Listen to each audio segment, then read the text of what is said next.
기도하고 말씀도로 하겠습니다. 하나님, 오늘도 귀한 말씀으로 우리 사랑하는 성도님들을 위로하여 주시고 언제나 말씀이 주는 평안과 위로를 내려주시기를 기도합니다. 지금 말씀을 전하는 사람과 듣는 모든 사람들에게 큰 은혜를 내려주실 하나님을 믿으며 우리를 구원하신 우리 주 예수 그리스도의 이름으로 기도하였습니다. 아멘. 함께 읽을 하나님의 말씀은 구약성경 951페이지 전도서 4장 7절부터 12절까지 말씀입니다. 구약성경 951페이지 전도서 4장 7절부터 12절까지 말씀입니다. 내가 또 다시 해 아래에서 헛된 것을 보았도다. 어떤 사람은 아들도 없고 형제도 없이 홀로 있으나 그의 모든 수고에는 끝이 없도다. 또 비록 그의 눈은 부요를 족하게 여기지 아니하면서 이르기를 내가 누구를 위하여 이같이 수고하고 나를 위하여는 행복을 누리지 못하게 하는가 하여도 이것도 헛되어 불행한 노고로다. 두 사람이 한 사람보다 나음은 그들이 수고함으로 좋은 상을 얻을 것임이라. 혹시 그들이 넘어지면 하나가 그 동물을 붙들어 일으키려니와 홀로 있어 넘어지고 붙들어 일으킬 자가 없는 자에게는 화가 있으리라. 또 두 사람이 함께 누우면 따뜻하거니와 한 사람이면 어찌하랴. 한 사람이면 패하겠거니와 두 사람이면 맞설 수 있나니 세 겹줄은 쉽게 끊어지지 아니하느니라. 아멘.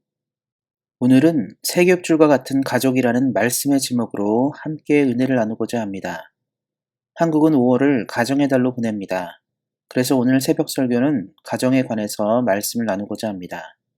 하나님께서 우리 모두에게 허락하신 가정을 통해 우리가 사는 이 세상에 소망이 전해지기를 예수님의 이름으로 축원드립니다. 현대인들의 결혼과는 과거와 많이 다릅니다. 과거에는 결혼은 반드시 해야 하는 것으로 여겼고 그래서 결혼을 하지 못하는 사람들은 흠이 있는 사람으로까지 여기기도 하였습니다. 하지만 현대에는 결혼은 선택이라는 개념으로 많이 이해합니다.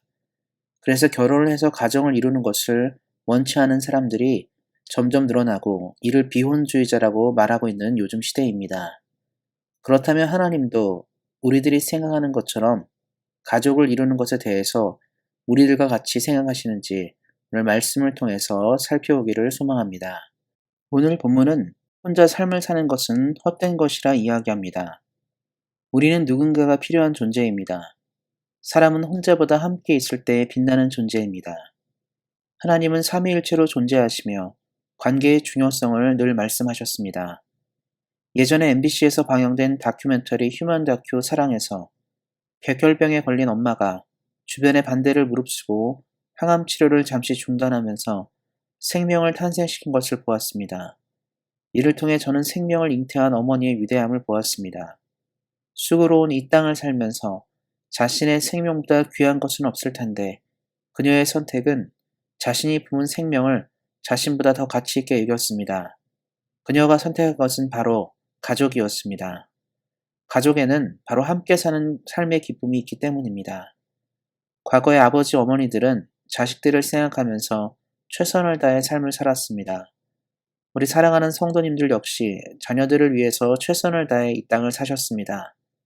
이는 자신의 부귀영화가 아닌 아이들의 행복한 미래를 위해서 최선을 다해 사신 것입니다. 그래서 누군가를 위해 삶을 산다는 것, 가족을 위해 삶을 산다는 것은 결코 헛된 일이 아닙니다.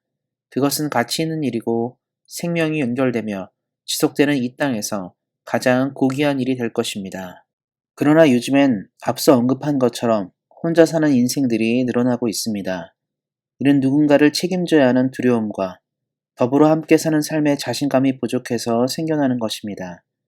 많은 사람들이 누군가를 위해 삶을 사는 기쁨보다 누리지 못할 것에 대한 자기 중심적 사랑으로 인해 홀로 사는 인생을 선택합니다. 수고로운 이 땅에서 같은 비전을 가지고 싸움을 싸울 가족이 없다는 사실은 참으로 안타까운 일입니다.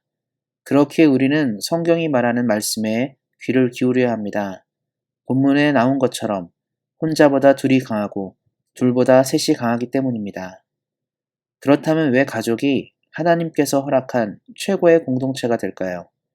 첫째로 10절 말씀처럼 가족은 버팀목이 되기 때문입니다. 살다 보면 넘어질 때가 있습니다. 가족이 없는 사람은 모든 것을 혼자 감수해야 합니다. 우리가 아는 것처럼 삶의 많은 일은 지지자가 필요한 일입니다. 넘어지고 쓰러질 때 우리를 응원해줄 사람들이 필요한데 바로 그 사람들이 가족입니다. 그래서 가족은 언제나 우리들의 삶의 지지자입니다. 사랑하는 성도 여러분, 우리가 함께 싸우고 위로하고 격려할 수 있는 가족이 있음에 감사해야 합니다. 우리가 가족을 가지고 있다는 사실은 우리가 언제나 버팀목을 가지고 있음을 말해주는 것입니다. 이를 기억하시고 하나님이 허락하신 가정을 주 안에서 잘 세워가시기를 예수님의 이름으로 축원드립니다. 둘째로 11절 말씀처럼 가족은 동반자가 되기 때문입니다. 우리들의 가족은 따뜻함의 원천입니다. 추운 겨울에 혼자 있는 것과 함께 있는 것의 차이가 크듯이 인생의 차가운 겨울 같은 순간에 가족은 언제나 따뜻하게 인생의 겨울을 버티게 하는 동반자입니다. 설령 가족 구성원에 부족한 사람들이 있다 하더라도 세상은 못 품어도 따뜻하게 품을 수 있는 사람들은 가족입니다.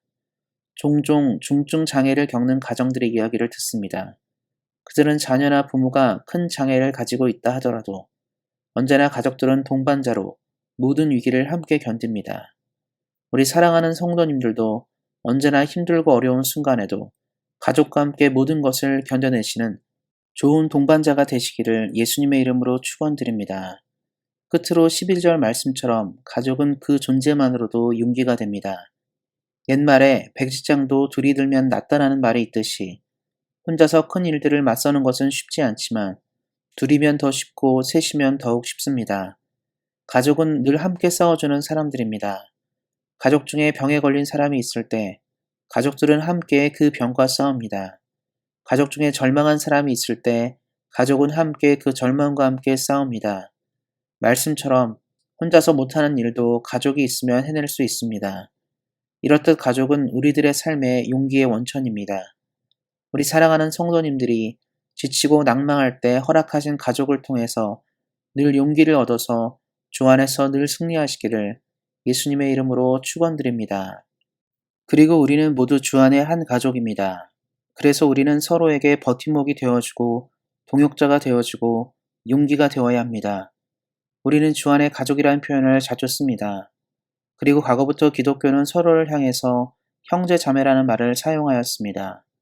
이는 과거부터 교회를 생각할 때 바로 영적인 가족이라 이해하였기 때문입니다. 말씀을 맺고자 합니다.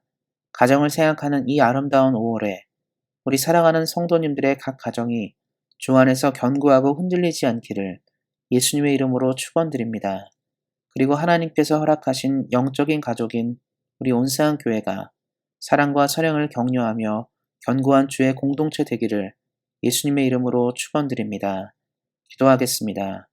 하나님께서 허락하신 우리들의 가정을 늘 지켜주시고 늘 이 세상을 살아갈 때 서로 격려하고 사랑하는 곳이 되도록 함께 하시기를 기도합니다.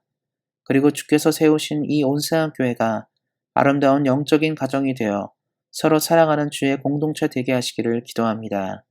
날마다 우리를 사랑하는 하나님의 은혜를 느끼고 살아가도록 인도하여 주시고 우리 사랑하는 성도님들에게 늘 힘과 능력을 공급하여 주시기를 기도합니다. 우리에게 늘 은혜를 허락하신 하나님께 감사하며 우리 주 예수 그리스도의 이름으로 기도하였습니다. 아멘. 이어서 기도하는 시간 갖도록 하겠습니다. 내일 있을 예배를 통해 비록 비대면 예배로 온라인으로 예배를 드리지만 동일한 은혜를 내려주셔서 성령이 충만한 예배 될 수 있도록 예배를 위해서 기도해 주시기 바랍니다. 또한 우리의 온세한 교회를 위해 기도해 주시기 바랍니다. 온세한 교회가 주님이 부르신 사명과 소명을 잘 감당하는 교회 될 수 있도록 온세한 교회를 위해서 기도해 주시기 바랍니다. 우리 안에 몸이 연약한 분들을 위해서 기도해 주시기 바랍니다. 주님의 능력과 은혜로 몸이 회복되어 함께 예배를 드릴 수 있는 은혜 있을 수 있도록 이를 위해서 기도해 주시기 바랍니다. 또 기도하실 때 대한민국과 캐나다가 코로나 전국을 잘 대처할 수 있도록 기도해 주시고 하나님께서 세우신 나라 될 수 있도록 정치자와 위정자들을 위해서 기도해 주시기 바랍니다. 특별히 우리가 떠나온 조국과 우리가 살고 있는 캐나다를 위해서 늘 기도해 주시기 바랍니다.